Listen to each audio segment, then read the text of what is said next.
در دانشگاه دولتی اکادمی حقوق به نام کوتافینی شهر مسکو جلسه بررسی حجت‌های تحقیقات جامعه شناسی تحت عنوان وضعیت مهاجرت در مسکو و حدود آن واقعیت ضد واهمه اساطیر برگزار گردید. در این جلسه نماینده خدمات فدرالی مهاجرت روسیه، رهبران جمعیت‌های و اتحادیه‌های کشورهای مشترک المنافع در روسیه، استادان دانشگاه‌های شهر مسکو، کارشناسان مسائل سیاسی و اجتماعی، خبرنگاران و منقدان حضور داشتند. موضوع تحقیقات انجام شده اطراف حضور مهاجران مهنتی در روسیه بود. در رابطه با هدف، وظایف اصلی و دورنمای این طرح تحقیقات، یوری مسکوفسکی، راهبر شورای مشورتی عمومی نزد دفتر خدمات فدرالی مهاجرت روسیه گفت: Цель этого проекта – понять, что реально происходит с миграцией рабочих из Средней Азии в Российскую Федерацию. Как они себя чувствуют, как они живут, какова у них реальная зарплата, защищенность. То есть понять, что действительно происходит с этими людьми, когда они приезжают в Российскую Федерацию, с их же слов. Это самое важное. Понять не из тех мифов и предположений, которые здесь высказывают многие эксперты, зачастую сами общающиеся, либо вообще не общающиеся с приезжими из этих регионов, либо общающиеся только с какой-то узкой небольшой локальной группой. گفته می شود در تحقیقات برگزار شده از مجموع 456 نفر مهاجران کاری شهروندان کشورهای مشترک المنافع 156 کس از تاجیکستان، 156 نفر از ازبکستان و تعداد 153 نفر مهاجران کاری از جمهوری قرقیزستان می باشند. این مهاجران در سه سمت، یعنی از کدام کشور، کسب و کار و سن و سال مورد تحلیل قرار گرفتند. عاید موضوع مهاجران مهنتی تاجیکستان ولادیمیر Прияхин, доктор علم‌های سیاسی، چنین ابراز نظر نمود. Очень хороший проект. Может быть, немножко поздновато, раньше нужно было, потому что я знаю проблему таджикской эмиграции в Россию немножко с другой стороны. Мы не один раз обсуждали ее в Таджикистане. Я знаю, насколько востребована таджикская рабочая сила, таджики в мире. Потому что таджики создают в России ориентировочно на 50 миллиардов долларов товаров и услуг. Поэтому южнокорейцы, например, они в драку стоят за таджикских рабочих, потому что им нужны рабочие руки. Они готовы построить там что-то, но таджики, узбеки туда не очень едут, потому что им ближе Москва, ближе Екатеринбург, ближе другие российские города. Они не чувствуют себя там совсем за границей, потому что они владеют многие русским языком, их принимают неплохо. Не всегда, но, в общем-то, хорошо принимают. Поэтому это большое счастье для России, что есть возможность как-то компенсировать ту демографическую яму, о которой говорилось сегодня, когда очень мало у нас, к сожалению, в Центральной России, тем более на Востоке, рабочей силы. Поэтому, конечно, правильно поставлен вопрос, потому что, с одной стороны, есть возможность принять мигрантов, с другой стороны, общество воспринимает это часто как какой-то раздражитель. По результатам опроса общественного мнения, проблема номер один считается проблема рабочих мигрантов. Их слишком много. Поэтому это противоречие необходимо решать. Решать за счет правильной работы с обществом. Борис Силаев, رئیس اتحاد عمومی روسیگی دوستی با قرقیزهای جمعیت قرقیزستان مقیم روسیه پیرامون مشکلات موجوده این موضوع میگوید: К сожалению, никто не говорит правду. Всю правду о положении трудовых мигрантов в России. Есть только одна сторона, негативная. Вот тут наехали, вот тут, так сказать, преступность, вот тут, значит, криминогенная обстановка, вот тут, так сказать, рабочие места занимают и так далее, и так далее.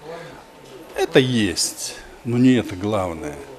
А я говорил о том, что главное заключается в том, что российское государство сегодня в лице своих соответствующих органов, которые должны этими вопросами заниматься, создало систему отбирания трудовых мигрантов. систему, которая не способствует адаптации и нормальной работе здесь трудового мигранта, а создала систему, которая загоняет в угол трудового мигранта, заставляет его, вольно или невольно, оставаться на нелегальном положении.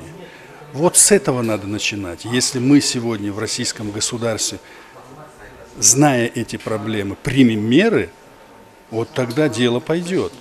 همزمان هیئت مدیره اتحادیه مهاجران کاری در روسیه و نماینده سازمان بین منطقوی ازبک تباران عثمان براتوف درباره این جلسه ابراز عقیده نموده گفت: В последний период, в этом году, идет такая тенденция выдавливания трудовых мигрантов из Центральной Азии. Ну хорошо, Россия пусть выдавит этих трудовых мигрантов разными натянутыми путями, придавая ему форму законности.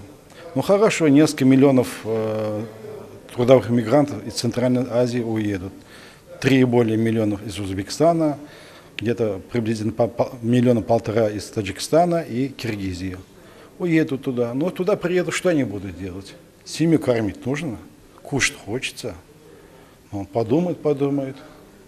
Какая-то часть пойдет, наверное, в криминал, кто-то наркобизнес, кто-то, вот мы знаем, в следующем году будет вывод коалиционных войск из Афганистана. Но все мы понимаем, что талибаны снова придут к власти. Рядом Узбекистан, самая многочисленная республика. И в основном по годам все молодые, лет 30. Но часть пойдет с ними работать, с талибанами, какой-то деньги зарабатывать. Часть пойдет, значит, выходить на площадь, дестабилизацию вводить, правительство требует в отставку. Это дестабилизация на южных рубежах России. Это нужно России? Я думаю, это не нужно. انتقاد کنندگان این جلسه بر این باورند که زمان تحقیقات گذرانده شده زیاد بوده، در آن کم‌وکاسی‌های زیاد جای داشته است. برای مثال، پهلوهای شرایط خانواده‌های مهاجرین، امکانات تحصیل، وضع کاری و بهداشتی زنان مهاجر، تولد و مرگ و میر کودکان در حدود روسیه و غیره از جمله نقاط ضعف این طرح انجام یافته بودند. تحقیقات نامبرده سال 2011 به انجام رسیده است. در پاسخ به ایرادهای موجوده، سازمان دهندگان کمبود مبلغ از همکاری سرکشی نمودن مسئولان دخلدار کشورهای مهاجرانی مهنتی داشته و کارفرمایان روسیه‌گی را سبب دانسته‌اند. خالد زاکری برای خبر.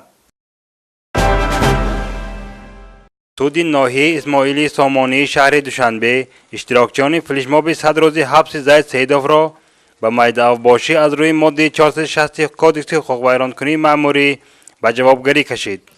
سودیه نسبت محمود جان قاسموف اعضای گروهی تشکیل کنندگان حزب تاجیکستان نو و 4 پسر و داماد زید سیدوف حکم 5 شبانه روز حبس برآورد. حقوقشناسان و کارشناسان مستقل این واکنش مقامات را غیر قانونی، نامناسب و یا بیش از حد ارزیابی کردند. باید گفت که این گونه عملها ایمیج سودهای تاجیکستان را پایان برده، نامستقلی و فرمایشی بودن آنها را نشان می دهد.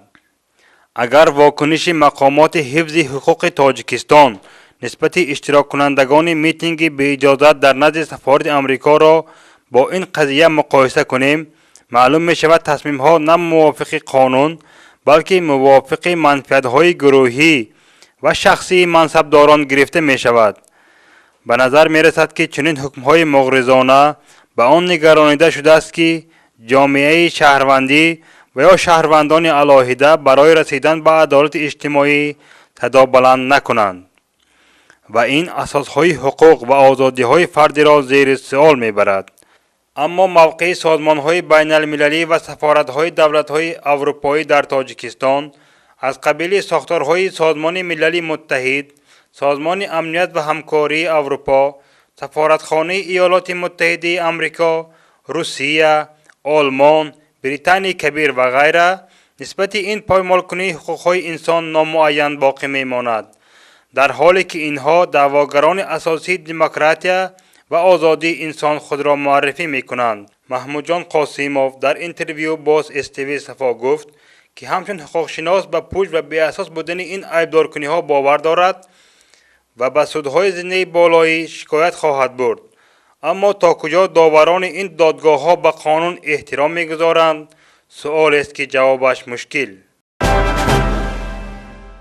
از زمانی که حدود 10 روز پیش در دمشق حمله توسط سلاح‌های کیمیایی صورت گرفت، مخالفان سوریه و جامعه‌های غربی و بعضی کشورهای عربی بشار اسد را به آن متهم کردند و پس از این جنگ اطلاعاتی شدید طریق رسانه‌ها به راه مانده شد. ایالات متحده آمریکا و متحدانش در این مورد بر این نظرند که باید علیه سوریه حمله نظامی انجام بدهند و به این واسطه حکومت بشار اسد را به سقوط روبرو نمایند. اما کشورهای نظیر چین، روسیه و ایران با موضع‌گیری‌های خود مقابل حمله نظامی اند. با این حال شبکه خبری الجزیره قطر خبر داد که وزارت امور خارجه روسیه حمله نظامی علیه سوریه و از این طریق دخالت کردن به این کشور را پایمال کردن پیمان سازمان ملل متحد توصیف نمود و وزیر کارهای خارجه چین وانگ یی نیز تمام طرفها را به خویشتنداری دعوت کرد. به اطلاع خبرگزاری ایرانی فارس بشار اسد صبح امروز در ملاقات با یک هیئت یمنی گفت سوریه در مقابل هر گونه تجاوز از خود دفاع می‌کند و ادامه داد ما منتظر آنها هستیم و پیروز بیرون خواهیم آمد. روزنامه نیویورک تایمز هم در یک گزارش تحلیلی خود نوشت